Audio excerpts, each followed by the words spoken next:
Hello, welcome to Blissful Spaces. This is where I garden, cook healthy meals and other favorites, and you caught me, I'm in the garden.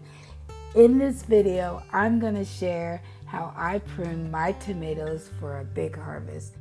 Here's some tips to improve airflow and less disease. With fewer leaves, pruned plants are less dense, allowing more air to move through the plant.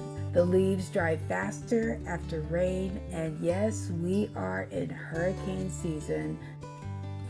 Plus, fewer leaves make it easier to spot insect pests that might otherwise be hidden by thick canopy. All those extra leaves, yes, it makes our tomato plants look nice, but if you have a small compact garden and if you companion plant, I companion plant with vegetables, herbs, and flowers, and my plants are compact together. They thrive like that. By having less leaves, I'm able to make sure that my tomato plants are healthy and they have plenty air to circulate.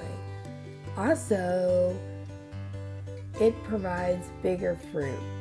Pruning at the right time directs energy towards creating and ripening fruits instead of making more leaves.